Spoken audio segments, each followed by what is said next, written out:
Assalamualaikum warahmatullahi wabarakatuh.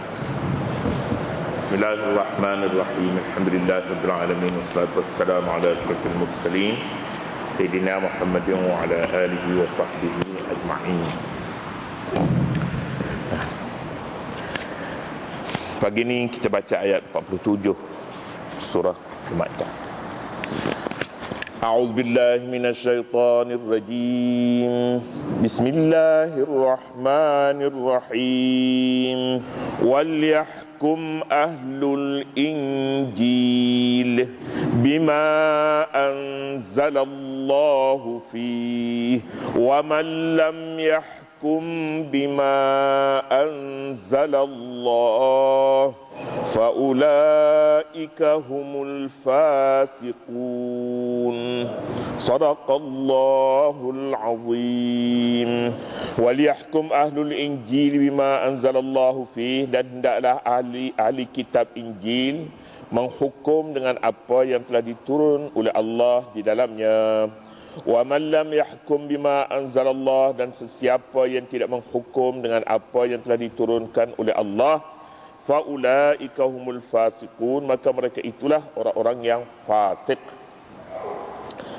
Setelah ayat sebelum ini membicarakan kewajipan mematuhi hukum Allah yang ditujukan kepada orang Yahudi dengan kitab Tauratnya, beralih pula kepada yang kedua, iaitulah pemegang kitab Injil, orang Nasara. Mereka juga disuruh supaya balik dan berpeganglah kepada kitab Injil mereka, kepada kitab Injil, dan seterusnya menyatakan sesiapa yang tidak menghukum dengan hukum Allah, mereka itu orang fasik.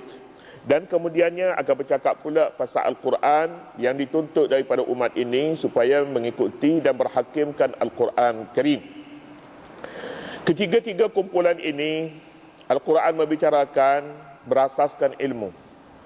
Dia tidak menyebutkan bangsa, wahai Bani Israel, ikutlah kitab Taurat. Tidak. Tetapi disebutnya ahlul kitab.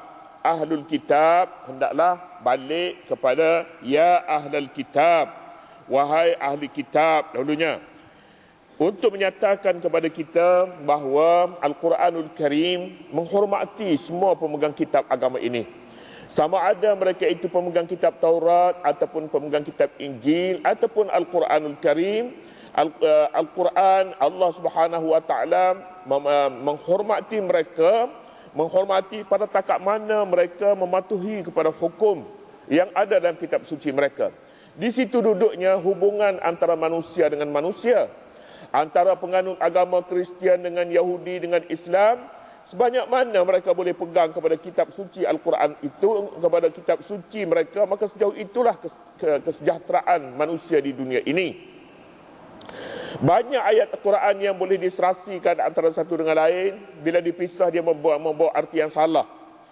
Dalam Quran misalnya menyebutkan, la yattakhidhul mu'minuna al-kafirina awliya'a min dunil mu'minin wa man yaf'al dhalika falaysa minallahi fi syai' illa an tattaqu minhum tuqah. Ayat dalam surah Al-Imran bahagian awal lagi, sekitar ayat 27-28 gitulah. Wahai orang mukmin, jangan sekali-kali mengambil orang kafir sebagai kawan dengan meninggalkan orang mukmin. Barang siapa mengambil orang-orang kafir sebagai teman setia, maka dia tidak ada hubungan dengan Allah Subhanahu wa taala sedikit pun. Tu.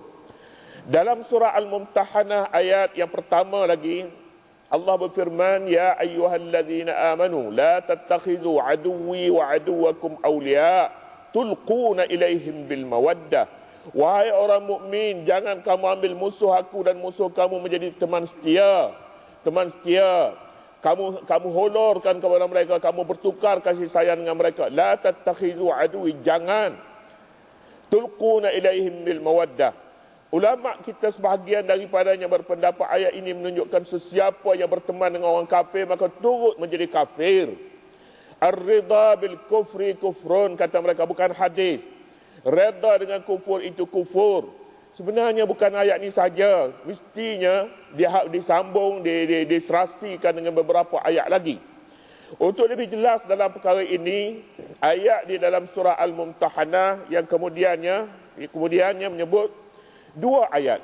Satu ayat, la yanhakumullahu 'anil ladzina lam yuqatilukum fid din. Allah tidak melarang kamu untuk la yanhakumullahu 'anil ladzina lam yuqatilukum fid din wa lam yukhrijukum min diyarikum an tabarruhum wa tuqsitu ilaihim. Allah tidak melarang orang-orang yang tidak mengganggu agama kamu, keselamatan kamu, untuk kamu berbuat baik kepada mereka dan kamu berlaku adil terhadap mereka. Ini orang kafir. Orang kafir yang hidup tidak ingin bermusuh dengan orang Islam. Boleh dia buat baik kepada mereka, bukan setakat buat baik tetapi berlaku adil terhadap mereka. Antabarruhum. Birrun dalam bahasa Arab ini pernah digunakan kepada kebajikan yang diberi kepada ibu bapa. Sebutnya birrul walidain. Untuk buat bir kepada orang kafir tidak mengapa, tapi syaratnya mereka jangan menghinakan orang Islam, jangan mengganggu orang Islam, jangan memusuhi mereka. Buat baiklah kepada mereka. Dan dalam sejarah menyatakan kepada kita, dalam sejarah Nabi SAW banyak kisah-kisah yang Nabi cukup menghormati ahli kitab. Cukup menghormati. Nabi pernah ziarah anak dia sakit dan Nabi ajar dia 2 kalimah syahadah. Anak dia Yahudi itu tak mau pasal malu, pasal takut pada bapak dia marah. Bapak dia kata, "Ati' Abul Qasim." Patuh kepada Abul Qasim, Nabi. Lalu anak itu pun mengucap 2 kalimah syahadah.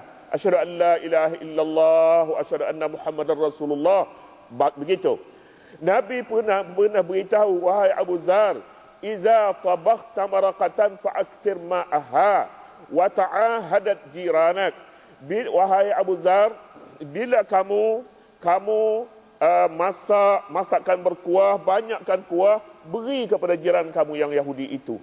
Beri, honorkan kepadanya, jangan makan seorang. Yahudi. Pernah lalu di hadapan Nabi satu jenazah Yahudi. Nabi bangun. Sahabat-sahabat kata, "Mengapa alaihi salam? Itu Yahudi. Innaha jenazatu Yahudi." Itu Yahudi. Nabi kata, "Alaihi salam nafsan, bukankah dia manusia juga? Macam kita, manusia." Begitu. Maknanya hidup dalam sebuah masyarakat yang tidak bermusuh antara satu dengan lain, maka Nabi tidak melarang. Tetapi bermesra dengan mereka sehingga tinggal orang mukmin, ini dilarang sama sekali. Berkawan dengan mereka tidak mengapa, berniaga dengan mereka, bersahabat dengan mereka. Pagi-pagi dia morning, kita mau morning kat dia. Orang tak ada masalah, tidak cakap itu. Tapi berkongsi ini berkongsi. Ini dilihat setakat mana bermesra dengan mereka tak boleh. Kasih sayang. Ini bukan tempat untuk kasih sayang, tetapi nak berkongsi hidup di sini, nak berniaga, nak berjual beli, bergadai, sewa rumah dengan mereka. Tidak mengapa, mana lagi yang lebih dahsyat daripada bertukar makanan. Dalam Islam menyatakan makanan Yahudi, makanan ini sembelihan, bukan makan semua makan. Dia makan khinzir, kita tak boleh. Sembelihan. Wa ta'amul ladzina, ta'amu bukan makanan tapi sembelihan. Wa ta'amul ladzina utul kitaba hillul lakum wa ta'amukum hillul lahum. Itu sembelihan, boleh bertukar, hatta kahwin pun boleh, yang kita sebutkan dahulu. Setakat mana sebenarnya? Setakat mana jawabnya? Setakat mana mereka mengikuti kitab mereka ni? Minta kitab mereka, Taurat, Injil dan Al-Quran. Jika masing-masing balik kepada Al-Quran, balik kepada Injil, balik kepada Taurat, setakat mana yang ada, manusia aman dalam dunia ini. Aman. Justru itu di dalam Quran mengajak semua sekali sama ada penganut Yahudi dengan kitab mereka, Injil, Nasara dengan kitab mereka, Quran, balik kepada kitab masing-masing. Di sini payung besar yang boleh berteduh semua pihak. Boleh berteduh. Kemudian yang satu lagi, Nabi SAW menyatakan lebih rapat lagi, iaitulah bagi ahli zimmah. Ahli zimmah ini siapa? Ahli zimmah ini orang kafir yang menjadi warga negara Islam. Maknanya tinggal dalam negara Islam, dia jadi warga negara Islam, dia kekal dengan kafir dia. Ini namanya ahli zimmah. Hukum fiqh memberi hukum khas kepada mereka. Lahum ma lil muslimina wa alaihim ma 'alal muslimin. Mereka berhak dapat menuntut hak yang patut didapati orang Islam, dan mereka juga bertanggungjawab, Islam bertanggungjawab memberi kepada mereka apa yang patut diberi kepada orang Islam. Begitu tanggungjawab. Mereka juga sebagaimana orang Islam lakukan, mereka mesti lakukan begitu. Hanya dikecualikan dalam soal akidah. Pulanglah kepada mereka akidah mereka. Sebab ini kalau akidah pun mesti sama, maknanya dia Islam lah. Tidak ada makna lah. Akidah mereka dan adat resam mereka boleh mereka hayati, dan mereka boleh minum arak dan khinzir. Sebab ini dah lama dah dulu. Dah lama dah. Tiba-tiba Islam datang, tiba-tiba nak haramkan arak pada mereka, nak haramkan khinzir kepada mereka. Ini tak boleh, mereka terikat dengan undang-undang dan adat mereka. Kalau itu dalam hukum mereka, dalam agama mereka mengatakan haram, maka haramlah. Tetapi riba tidak. Riba tidak, dalam agama mereka pun haram. Dan tidak ada satu agama pun yang menyatakan halal riba. Oleh kerana itu kafir pun mereka tidak boleh makan riba dalam negara Islam. Sebab bukan Islam yang mengharam, seluruh agama dan seluruh manusia mengharamkan begitu. Kita perhatikan layanan kepada Islam, kepada orang bukan Islam begitu rupa. Kita ingin menyatakan bahawa sepatutnya orang kafir, terutama sekali penganut agama yang ada kitab ini, memberi layanan yang sama kepada Islam, terutama sekali kepada rakyat minoriti Islam yang menjadi minoriti dalam sebuah negara. Kita perhatikan tidak sepatutnya misalnya orang perempuan dilarang mereka memakai hijab, menutup aurat, Quran dibuang dalam tandas. Ini tidak ada langsung penghormatan kepada agama lain. Tidak ada kesalahan. Sedangkan Islam tidak begitu. Islam tidak begitu kepada mereka, dan banyak sejarah sama ada sepanjang zaman Nabi maupun kepada zaman-zaman yang berikutnya, penghormatan diberi sepenuhnya kepada orang bukan Islam. Tidak ada lagi satu perkara yang lebih lembut layanannya daripada zakat boleh diberi kepada padri-padri yang sedar, yang miskin, yang mereka itu menghidupkan gereja mereka. Dia duduk dalam gereja. Tidak ada lagi satu sikap yang lebih lembut. Ini seolah-olahnya menghidupkan gereja mereka. Sayyidina Umar radhiyallahu anhu pernah sampai pergi melawat satu kanisah, gereja. Sayyidina Umar bimbang, kata dia, kalau aku tidak bimbang nanti orang di belakang ni mari semayang kat sini juga, berkongsi gereja, aku akan semayang di sini. Aku akan semayang di gereja. Tapi bimbang takut jadi sunnah kebelakangan pulaknya, nanti orang tak pergi ke masjid, dia mari ke gereja nak semayang asar kat sini, nak semayang ke sini. Atau aku bimbang tak boleh semayang. Jadi ini mesti difahami oleh penganut agama lain yang melihat kepada Islam sebagai musuh mereka, tanpa membeza antara yang bermusuh sebenarnya, yang bermusuh dan yang mengikuti mereka. Tidak ada satu alasan biar sedikit pun kitab suci Al-Quran itu dihumban ke mana-mana, terutama sekali dibuang pada tempat najis. Tidak ada. Sepatutnya muamalah ini biar sama. Islam bagaimana buat kepada mereka, sepatutnya begitulah yang Islam tuntut. Boleh tidak lebih daripada itu.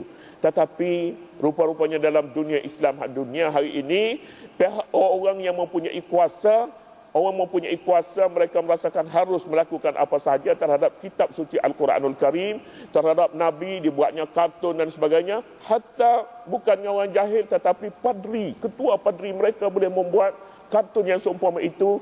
Tidak ada satu alasan sedikit pun. Jadi kalau begitunya kita balik kepada ayat yang kita bicarakan di sini, sejauh mana manusia itu, Islam menghormati penganut agama dengan merujuk mereka itu kepada kitab yang mereka pegang. Merujuk kepada kitab yang mereka pegang. Katanya waliyahkum ahlul injili, dan hendaklah ahli Injil berhukum dengan hukum Allah. Sesiapa yang tidak berhukum dengan hukum Allah, maka mereka itu adalah orang-orang yang fasik, zalim, kafir. Ini satu istilah yang tidak berbeza, maknanya sama saja. Kemudian seterusnya wa anzalna ilaikal kitaba bil haqqi. Wallahu subhanahu wa ta'ala a'lam.